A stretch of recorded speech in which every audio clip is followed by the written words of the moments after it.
Hamadaki, Chandewa, Shtema, Bechiuzaki, Yushkion, Wachiankaki, Mikan Dushnu, Yamachaki, Shto, Wamlipaha, Elamakama. It's good to see you all. My name's Dominique Miner. My Lakota name is Never Forgets Her Younger Sister, and I grew up in Eagle Butte, South Dakota. Good afternoon. Joseph Alsoji. Glad to nice to meet you. Hi guys, my name is Sienna LeBeau. Our project was how different boarding schools impacted different nations and indigenous peoples. We looked at different boarding schools here in the US and in Canada.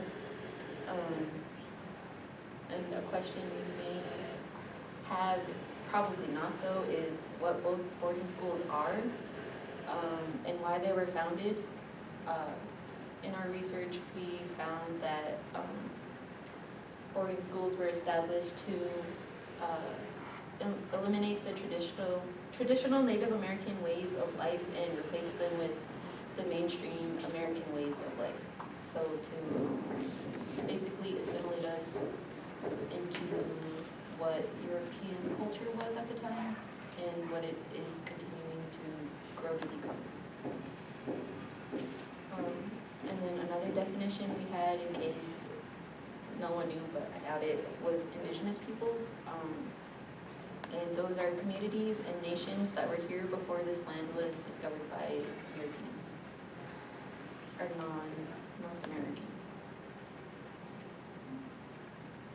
And my summary was about an article that was written when the burial sites were first discovered in Canada. At the I don't know how to say it in their native language, but it's the Kamloops Indian Residential School. On May 27th of 2021, the chief of the Kamloops Reservation, her name is Roseanne Cassini. She confirmed that the losses that were spoken about from residential schools were confirmed. They discovered the remains of 215 children in a mass grave on the grounds of the campus of that boarding school. They found them with the help of a ground penetrating radar specialist, and the remains that they found were noted to be as young as 3 years old. The chief of the Kamloops Reservation wanted to acknowledge her tribe's responsibility in caretaking the lost children, seeing as they came from like all over Canada to that residential school. So she wanted to be sure that the excavating of their bones was done with ceremonial knowledge keepers to ensure that the work was conducted respectfully due to the serious nature of the investigation. And she wanted to be sure that the excavation team was following the cultural protocols of the different nations that had to be, the children that had to be sent to that school. This investigation prompted a response called the Missing Children Project. Their task is to document the deaths and the burial sites of the children who died at residential schools in Canada. I'm not sure if this is, if this also extends to the United States, but the Truth and Reconciliation Commission of Canada has recorded a large number of Indigenous children who were sent to Kamloops Indian Residential School, and those children that were sent and documented, they don't have any information on whether they were returned to their original communities or not.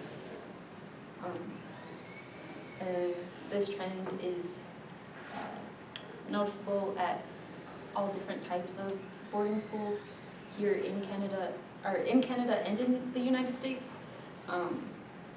The students that were never returned to their original communities are now known as the missing children.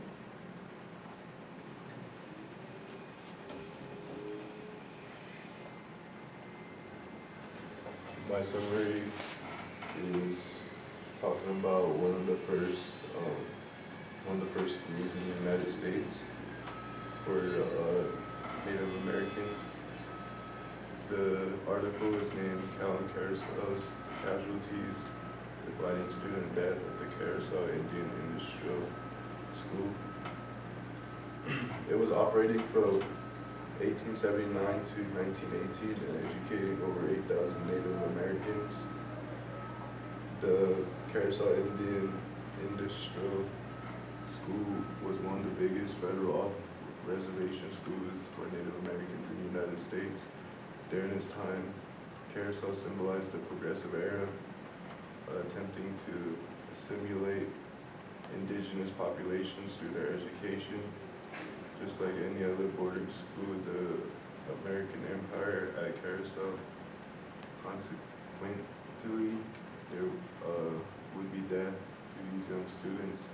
Today, the estimated range of death counts is from 220 to 527 descendants for Carousel that has been proposed. Since Carousel was the first off-reservation boarding school in the United States, the school was one of the best for inducting American ways into young indigenous students, with the ways in its comprehensive educational system brought by the students, also brought by Bureau of Indian Affairs, BIA. Carousel typified diseases such as tuberculosis, chronically plagued students, which they did nothing to really cure for them. Carousel does have a cemetery for those who have perished there, just the same scenery of any other top Native American boarding schools. People have brought Carousel for their findings on campus site, engaging arguments with the story to be heard, thus gaining national and international attention.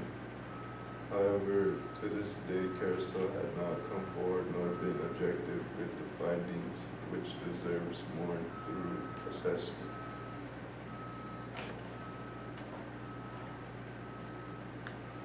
My article was about healing and discipline empowerment. My summary starts off as Captain Richard Henry Pratt, the head of the Carousel Indian Industry School stated, killing the Indian and save the man. Historical trauma began for the Native people during the Europe contact and later on invasion of our villages and culture centers. Carried throughout boarding schools, children were stripped from their language, culture, heritage, and tradition. Are the foremost example of historical trauma. Those reports found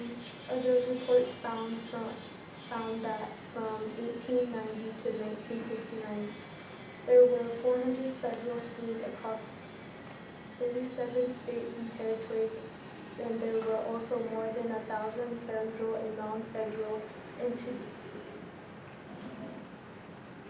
institutions, sanitariums, asylums, orphanage, and standalone dormitory, which were involved in education of Native people. The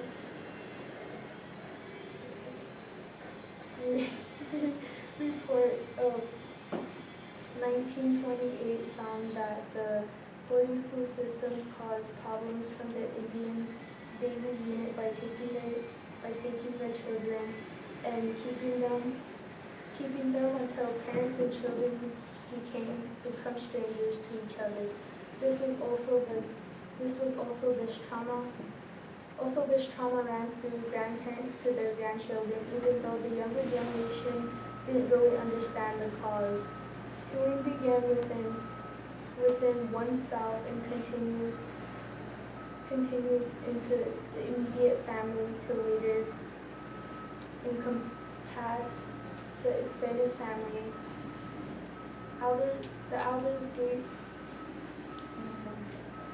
gave us encouragement, stating that the language will be there as long as the people keep practicing their ceremonies and traditional ways of life. Thank you. Okay, what was one or two good things that your articles gave you? Can you think of one thing? In my article, I liked how the chief of the Kamloops Reservation was very determined to make sure that none of the remains found were desecrated or disrespected in any way. Okay, good. How about you, Sierra? Sienna? What I found interesting about my article is that I never knew there was more than 1,000 federal and non-federal schools and all that. How about you, Joseph? Mine inspired like finding the bodies Mhm. and like giving them a path to move on. Okay, so while they're talking about positives, negatives, that's called the criterion stage. So they go back, they think about what they read, what they wrote, and they're measuring using critical thinking skills. How about solutions? Do you think, Dominique, that Canada has started?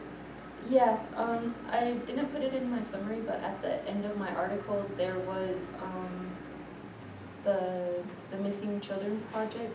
They discovered and documented 4,100 remains at multiple different locations in Canada.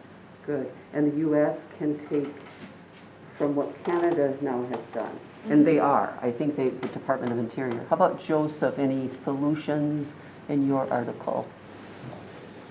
Mine's probably just keep moving forward and don't focus on the past. Right. Like the school was operated from 1979 to 1918. Right. But we can learn from the past. Yeah. Which we can't just toss it, but okay, to move forward with what we know. But there'll be more to find out. How about you, as far as solutions to the issue? Did it give you hope at all? Yeah, I would say because they went through everything and found more and more things as things went on. Okay, good. Any questions from the audience now that you're all listening? And